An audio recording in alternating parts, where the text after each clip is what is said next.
We live in a time where people are told they can control everything, their outcomes, emotions, destiny. We are conditioned to believe that with enough effort, discipline, or strategy, we can repair every crack in our lives. And when that doesn't happen, when things slip beyond our grasp, we collapse inward.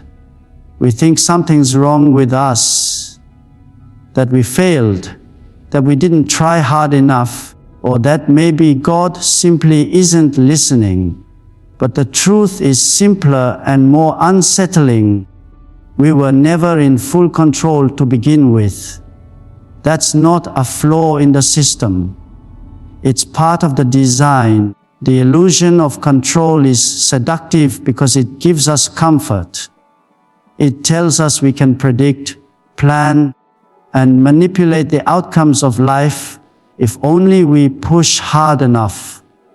But the world doesn't work that way. There are forces beyond our sight, timing, circumstance, other people's choices, and divine orchestration, all moving in a rhythm that's larger than our comprehension. The human mind struggles with uncertainty, so it creates narratives to maintain the illusion of power. But that illusion is fragile.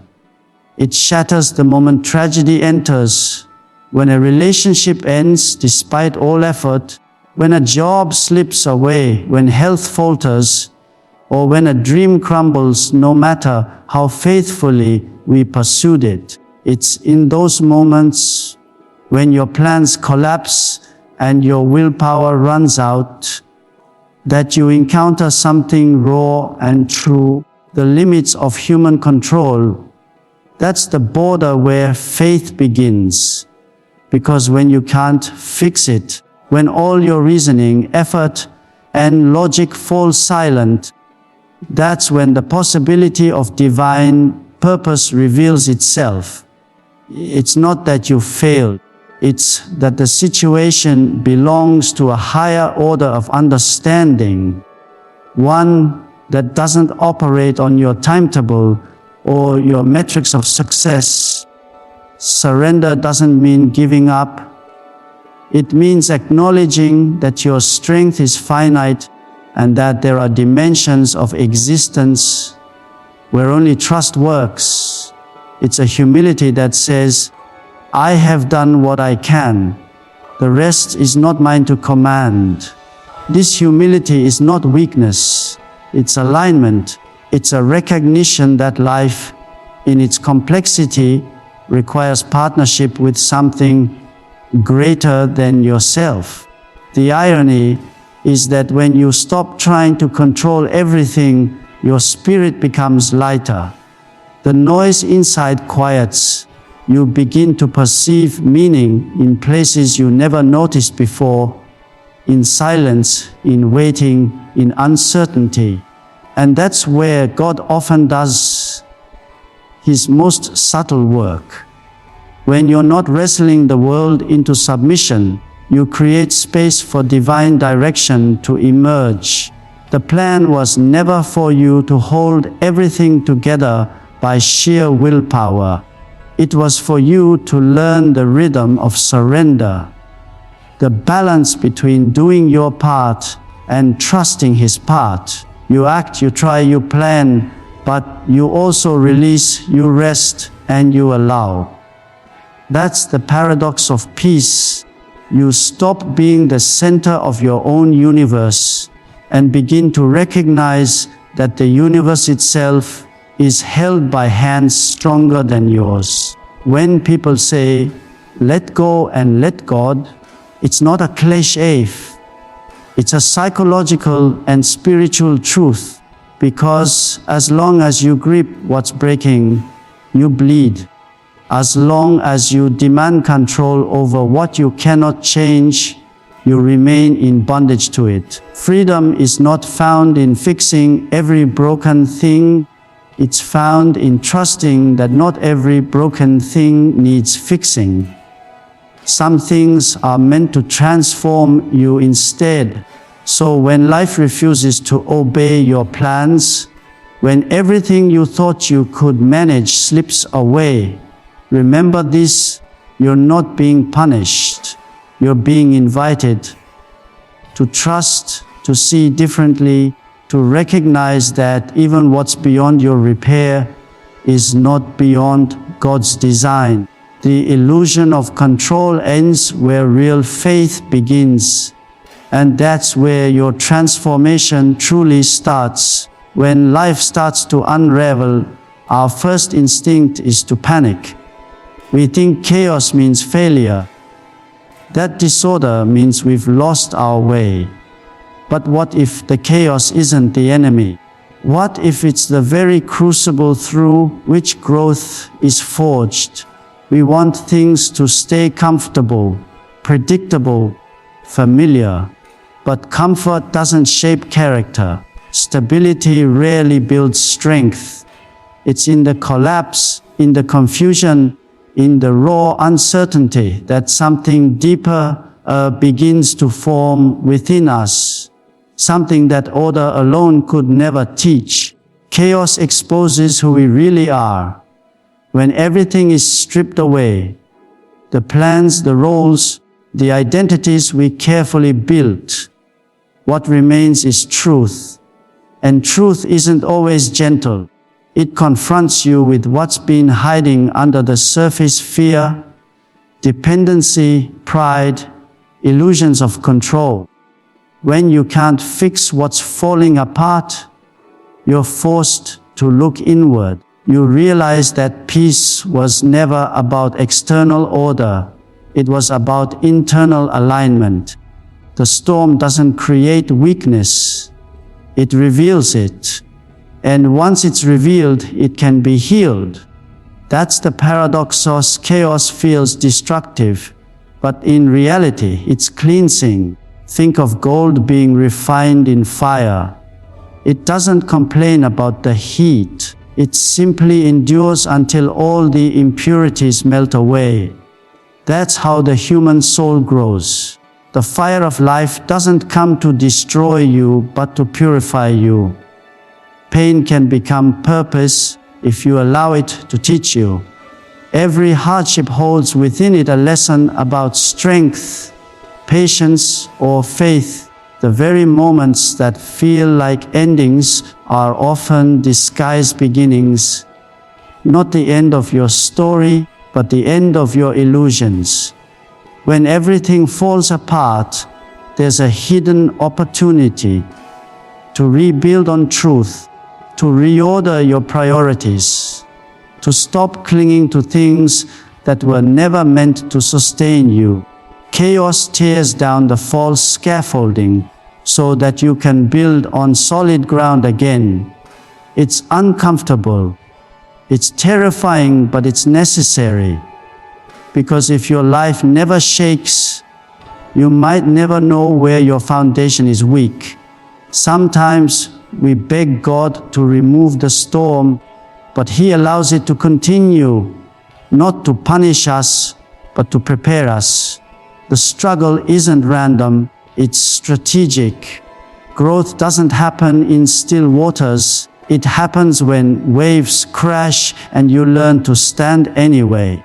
You find out what you're truly capable of only when you're forced to move through fear rather than away from it.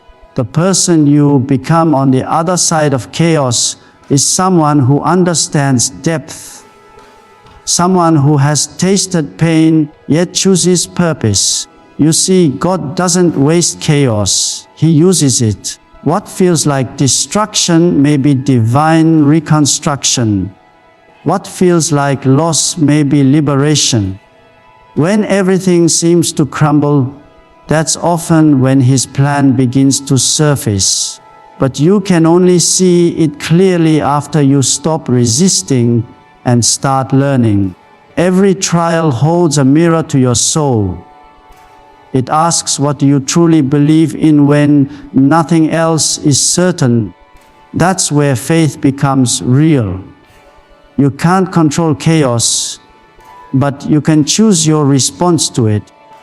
You can choose to let it make you bitter, or you can let it make you better. And that choice defines your growth. When you walk through difficulty with openness, instead of resentment, you begin to see meaning where others see only pain.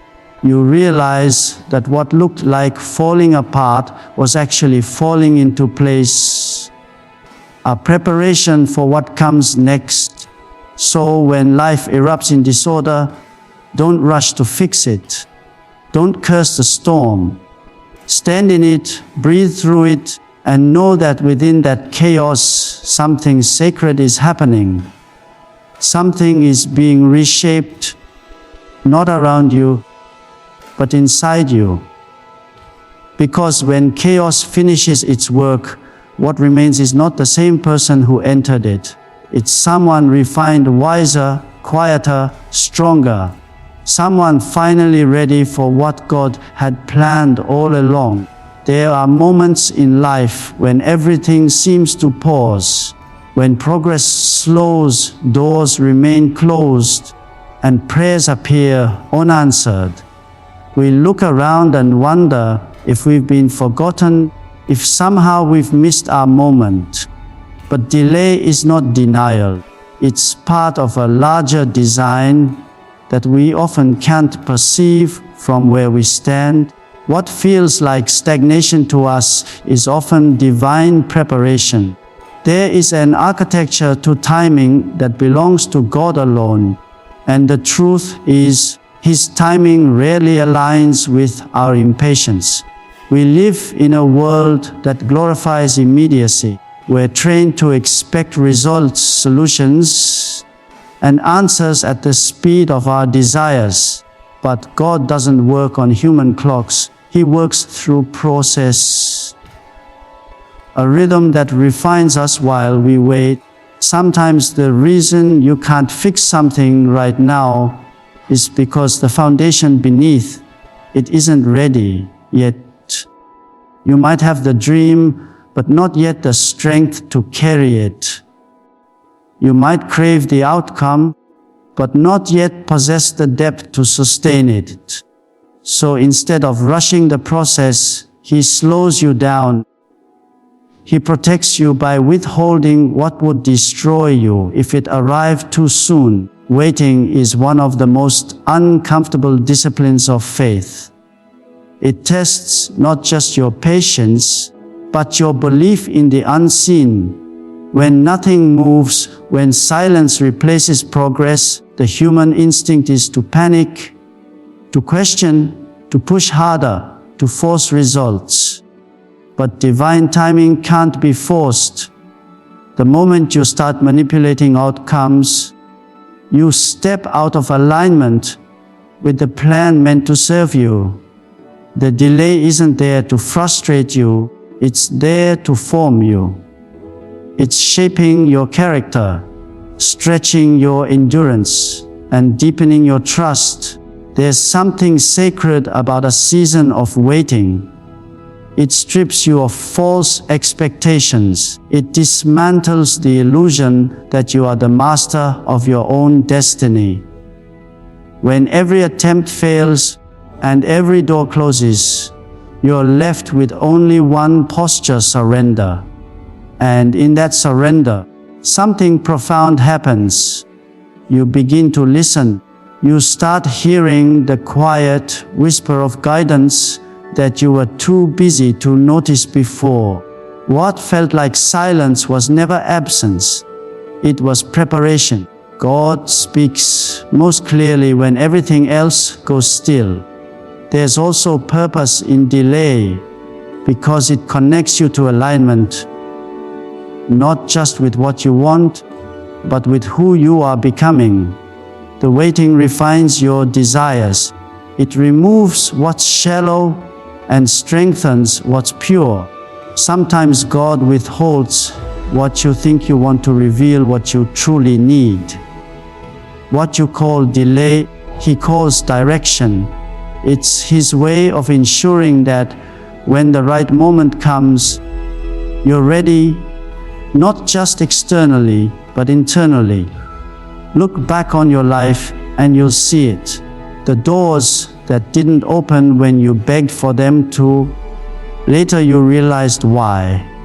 The people who left, the opportunities that fell apart, the plans that never materialized, all of them made space for something better. What felt like loss was often redirection. The pause wasn't punishment, it was positioning. Faith grows in the soil of delay, because when you wait and still choose to believe, you're acknowledging that time doesn't define God's promise. His character does. You start to realize that patience is not passive, it's active trust. It's choosing to keep walking, keep hoping, keep believing even when nothing seems to move. That kind of faith changes you. It matures your perspective. You stop asking when and start saying whenever you will it. So if you're in that space, waiting, wondering, doubting, don't despise it. Don't interpret the silence as abandonment. Divine timing is not slow, it's precise. The plan is unfolding in ways you can't yet see, aligning pieces that will fit perfectly when the time is right. And when it does, you'll look back and understand the delay wasn't wasted. It was grace, disguised as waiting, preparing you for everything you once prayed for. Letting go is one of the hardest things a person can do. We hold on because we believe that control equals safety. If we can just keep our grip tight enough, maybe the pieces won't fall apart. Maybe we can protect ourselves from disappointment, from uncertainty, from pain. But life has a way of teaching us that no matter how strong our hands are, there are things we were never meant to hold forever. Letting go isn't giving up. It's recognizing that there's a point where human effort must yield to divine wisdom. It's not a collapse of strength. It's a redirection of it. There comes a moment when you've done everything you can. You've worked, prayed, cried, planned, and still nothing changes. That's the threshold between striving and surrender. It's where your strength ends and faith begins. We're taught to fight for what we love, and that's right. But we're rarely taught when to stop fighting, when to rest, when to trust that the battle is no longer ours to win. Sometimes the most powerful act isn't persistence, it's release. Because when you release, you're not abandoning the situation. You're entrusting it to the one who sees further than you ever could. Letting go requires humility. It's an admission that we don't always know what's best, that our vision is limited, and that sometimes our grip is the very thing blocking our blessing. We cling to relationships that drain us, to plans that no longer fit us, to outcomes that have expired.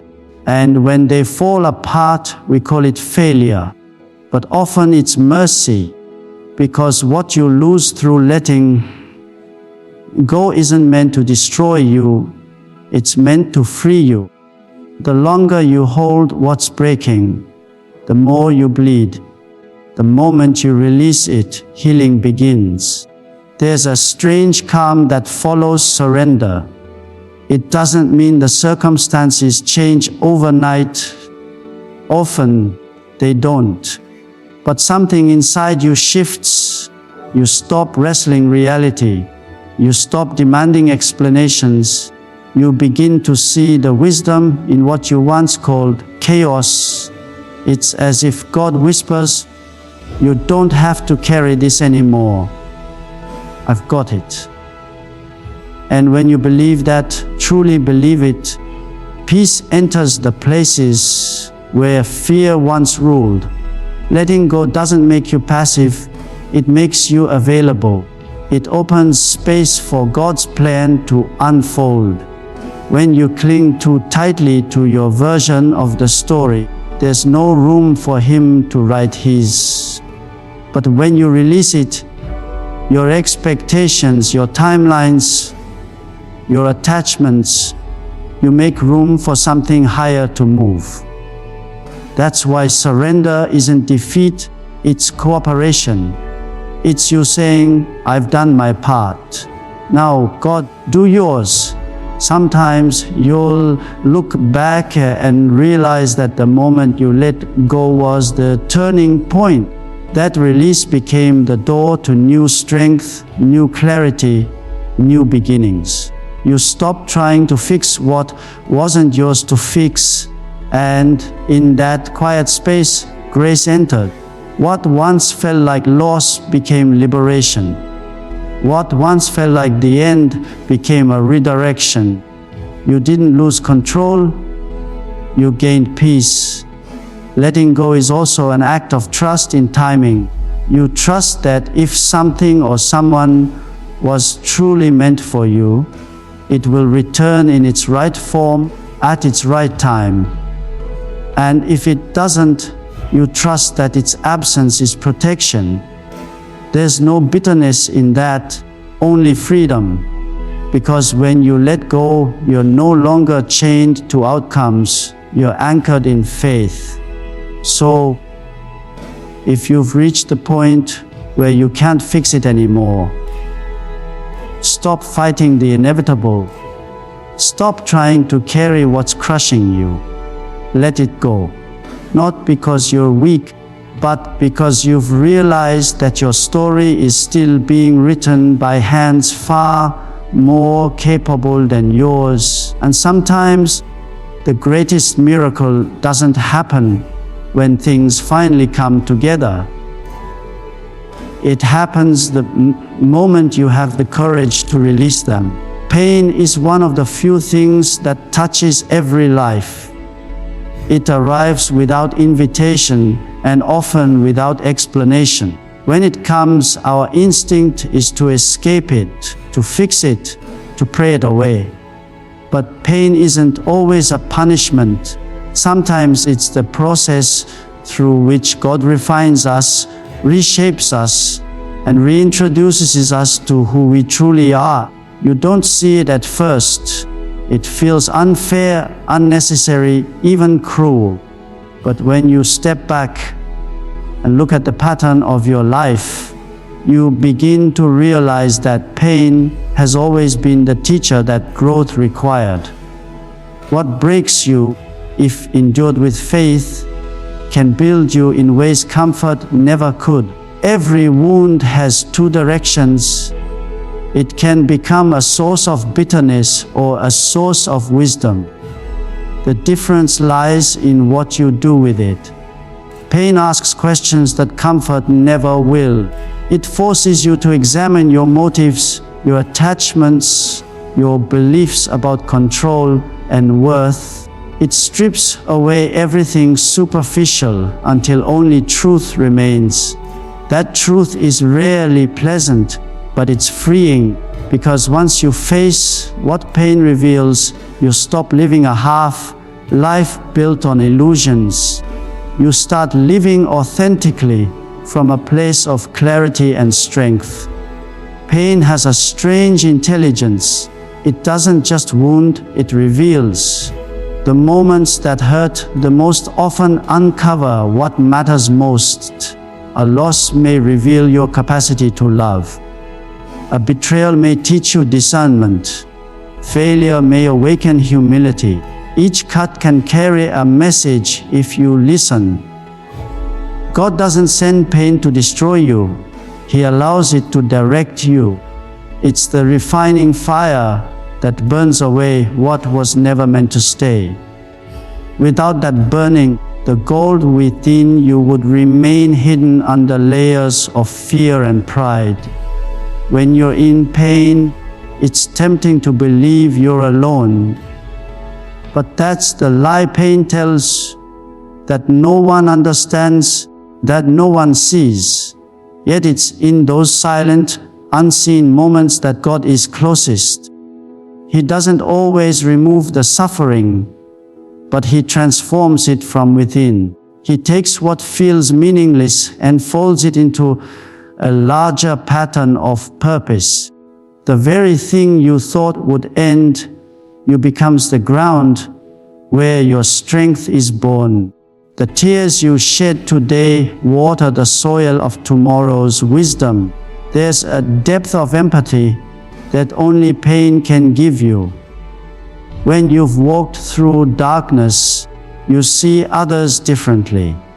You stop judging their wounds and start understanding their battles. Your heart softens. You become the kind of person who carries light into the shadows of others. Not because you've escaped pain, but because you've learned to walk with it gracefully. Pain, when transformed, becomes compassion. And compassion is one of the most divine qualities a human being can possess. What if the pain you're feeling now isn't breaking you, but breaking you open? What if it's expanding your capacity to trust, to love, to believe again? Sometimes pain doesn't change your situation, it changes your sight. It makes you notice the small miracles, the quiet strength that kept you going, the people who stayed, the resilience that rose from nowhere. Pain clears the clutter of life until what's left is pure faith, the kind that doesn't depend on outcomes, only on trust. So don't rush to escape your pain. Don't curse it or bury it. Sit with it, listen to it, and let it shape you. Because one day, you'll look back and realize that what felt like breaking was actually becoming. The scars that remain won't be symbols of defeat, but of survival. Evidence that even when you couldn't fix it, God was already weaving meaning through every ache. Pain doesn't last forever, but the strength it builds will. And when that strength finally unfolds, you'll understand nothing was wasted. Every wound had a reason, and every tear was part of the plan. Faith is the bridge that carries us from chaos to peace, from confusion to clarity, from despair to renewal. It isn't blind optimism or wishful thinking. It's the quiet, your unshakable confidence that even when you can't fix what's broken, the story is still unfolding exactly as it should. Faith doesn't remove the uncertainty of life. It gives you the strength to walk through it. It's the understanding that you don't need to see the whole plan to trust the one who made it. When everything falls apart, faith is what steadies you. It whispers that meaning exists even when you can't perceive it. It reminds you that just because you can't trace God's hand doesn't mean His presence has disappeared. Faith turns panic into patience. It transforms fear into focus. It takes the trembling heart and teaches it how to stand, not because the storm has stopped, but because you've learned that the storm itself is temporary. Faith is not denial of reality. It's the courage to face reality with hope. It doesn't pretend that pain isn't real or that loss doesn't cut deep. Instead, it insists that beyond the pain, there's purpose, a thread of divine order weaving through the mess. When you walk by faith, you start to see how every broken moment has been leading you towards something whole. The unanswered prayers, the disappointments, the detours, none of them were wasted. They were preparation. Faith teaches you to move even when the path is unclear. It asks you to trust not what you see, but what you know deep within. That the author of your life doesn't make mistakes. Every step of obedience, every moment of surrender is an act of partnership with that greater plan. You don't need to know how it will end. You just need to believe that it's moving towards something good. That belief is what turns chaos into order. There's a point in every journey where you realize that control was never the goal. Trust was. When you let go of the need to predict and manage every outcome, you find freedom.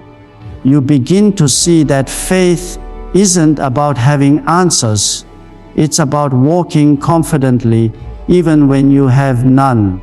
It's about believing that the same God who guided you through the fire will also guide you out of it. The story isn't finished, and the pen is still in His hand. Faith also reshapes the way you see struggle. It doesn't mean you stop feeling pain, but it changes how you hold it. You begin to understand that suffering isn't a sign of abandonment. It's an invitation to lean closer. When everything else fails, faith remains. It's the final thread that keeps you connected when logic runs out and effort falls short. It's not something you build overnight. It grows through every test, every delay, every surrender. Each time you choose to trust rather than despair, faith strengthens its roots in you.